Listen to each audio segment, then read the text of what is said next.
Well, hello everybody. About overdue for an update here on what's going on with the Hoover Mission Group. And I know some of you are right now thinking, "What is up with that dude's hair?" Well, all I can say is that my wife is a hippie. She's always wanted to see what I look like with long hair, and I grew it out a few years ago to play Santa Claus. And she said, "Just keep letting it grow. You look like Kurt Russell in Christmas Chronicles." And so I've let it grow, but I will share with you at the end of this a way that you can see this back in a flat top. It is possible. Well, COVID shut us down, shut the whole place down for a while, didn't it? And regardless of how you feel about the situation or what was going on, it made travel impossible. And so we kept pushing through with prayer and financial support in Costa Rica, Peru, Ethiopia, and a new mission that we've just started, which is with the Haitian churches in the Bahamas, Nassau. I've been on a couple of mission trips since I spoke to you last there, and we're working with the Haitian churches there. So of course it's a beautiful island, and but the poverty on one side of the island where the Haitians live, it's just like being in Haiti when you go over there. And so we've been working over there, and then we've just recently found a camp. It's an AIDS camp. It's got about 30 people in it, and they've just been rejected by society. And there's a couple that is working down there full time. It's really kind of pulling on the heartstrings of Nani and I. But we're finally able to start getting back into a regular cycle.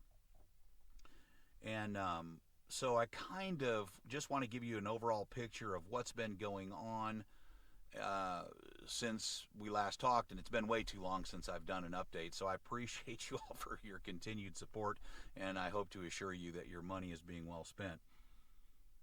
Chris, Fair, and Lucas are the team that's in Costa Rica. When we left them in our house, and we left them in a situation where we were trying to take care of most of their bills for them because we knew them from a long time ago, before they even got married, when they were still just friends at church. And lovely couple. They just had a baby. He's 3 years old now, and so they're taking care of all of the youth activities and the church down there, and so we help support them. Our goal was to start 5 churches. We've got 4 of them started, and they're still working on getting that 5th one going. So that's going to take a little bit more work. Basically, what it is there are 5 different barrios or areas, and none of them had a Baptist church. Actually, none of them had anything except for a Catholic church when we were down there last, and so that's what we're trying to fix. We've got a big group that we were doing Bible studies with that go to the Catholic church on Sunday just so they can fellowship with other people, and so we really want to get back and get that started. The Now that the restrictions have been lifted, I think we're going to be able to get back in there. Now, I will just tell you right up front, at this point, we are still praying about 3 different things, and I'll probably share these again. We're trying to decide: are we going to return to Costa Rica now? Are we going to maybe go and serve a few years in the Bahamas with this AIDS camp? Nani, with her nursing degree and having worked in emergency room nurse for so long, we're just trying to pray through that. Or are we just going to put our effort into fundraising to help all these missions out, limiting ourselves to maybe 3 or 4 personal trips a year to each one of these spots, because we've got mission trips that go to Ethiopia and of course Haiti, Costa Rica, and Peru, and now the Bahamas. And so it's just going to take a lot of prayer. Fundraising for those things can keep a person pretty busy. And now that we're free to travel, we can do this a little bit more. In November, we're going back to the Haitian churches in the Bahamas. We've had 2 church starts there. We've built a road out to one of the churches that out of gravel. I say we built it. We didn't physically build it. We raised the money to get that done. When you go there, it's just like being in Haiti, except for the water's cleaner. It's a great place. Many of these places that we go are great places for a mission trip with your family. There, you get the understanding of people in the world that are much less fortunate than we are. but at the same time, they're more safe environments, except for the one in Ethiopia. That I would not recommend that for a first mission trip. But Peru, Costa Rica, we do all kinds of different mission trips there, and it just depends on what you're looking for. We've got mission trips that we take that are medical mission trips or construction mission trips, VBS mission trips. We went down a few years ago. I'd love to do another one of these where it was just concentrating on VBS, is all puppet shows, and Chris and Fair once again came out and just put on a great VBS. Saw a lot of salvations through that, so that was great. Here, as we've been home, we've had a new church start called Bible Freedom Fellowship.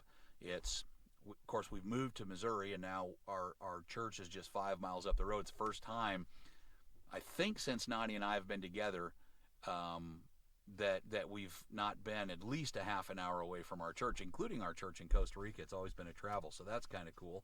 So I'm getting to preach there. We're doing a Bible study on Wednesdays. I do the Bible study Wednesday evening. Right now we're going through Heaven. We've got a local event that we take part in where we're building beds for poor kids in the area, and the whole idea is no kid without a bed, so that's been pretty cool. We've also been ministering at a few camps, Bible camps. In fact, I've got 2 coming up here pretty soon, Baptist Bible camps, where I'm shocked. I thought I was going to get more flack from my hair than I actually did. Everybody gives me a hard time, but I seriously, like, we've got one church that asked me to come preach for them here. It's an old church. Everybody there is, up in I'm a young guy there, and so I thought, oh yeah, they'll get a look at me and be like, man, run him out on the rails. We ain't letting that guy in here. He's got demons in his hair. But it was nothing like that at all. So it was pretty cool. But we're going back there in November. We're gonna just really seek the Lord's face as to how we might be involved with that. We want to get down back into Costa Rica, but Costa Rica is just really zooming pretty good. They've built the new church. The church in Atenas is really nice. I'll try to get some stuff up on the website so you guys can see all that.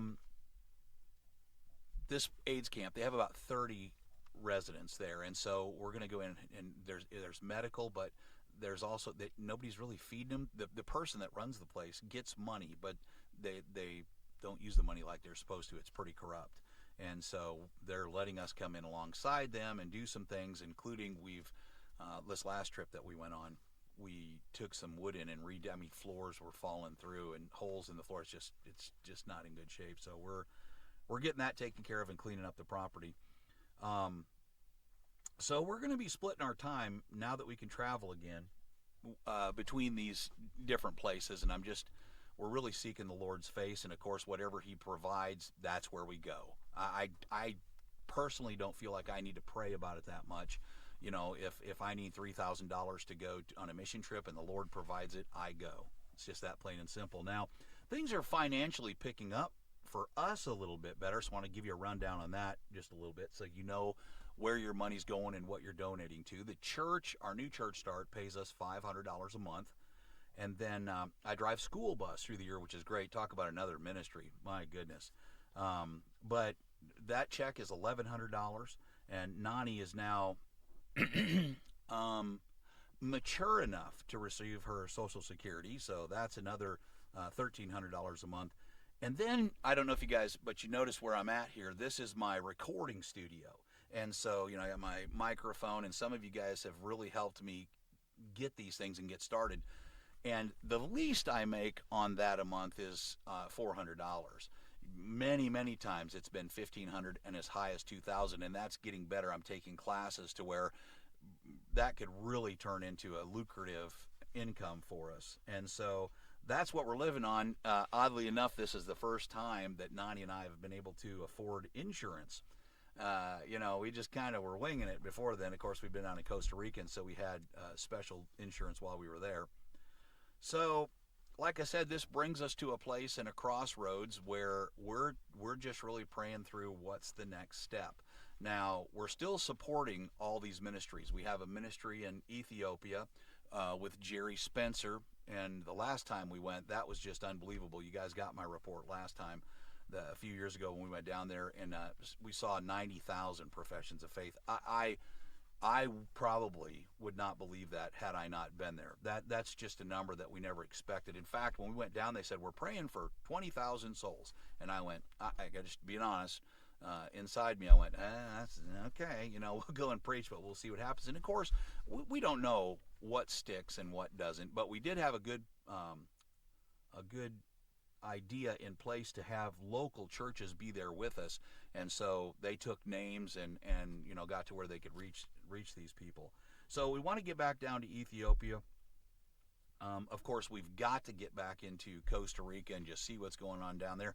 The reports are going really great. Like I said, Chris Fair and their little baby Lucas doing really good, and they're working as our indigenous full-time ministers down there, and so that's really going good. But like I say, now the COVID hysteria is over, and we're free to travel again to some locations. There are some locations that still, and I'm not trying to cause any problems here, but Nani and I refused to be vaccinated. I'm fine if you were vaccinated. I'm fine if you weren't vaccinated. And if that causes a rift with us, then so be it. But we refuse to be vaccinated, and so there's still some places that, unless you're vaccinated, you can't go. And so we're just going to have somebody else is going to have to serve the Lord in those locations. So, like I said, the last few years, it's just been basically short jump trips into some of these places where we could go. And the big thing I really have enjoyed doing, the new stuff, and I've done a little bit of this in the past. Those of you that are down there in the Louisiana area, you'll understand about Dry Creek, but I really love going and pastoring these youth camps and preteen camps, and so I'm doing some of that up here too, so that's really great.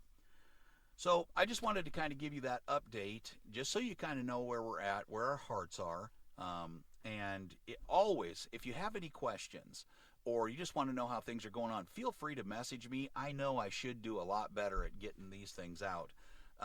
But you know what? Organization's just not I'm more of a cheerleader. Yeah, go get them, But I am trying to learn to do better at that. But always feel free to send me a text or a private message or Facebook or email at kabooka66@gmail.com, KABOOKA66@gmail.com. And of course, you can find me as Steve D. Hoover on Facebook.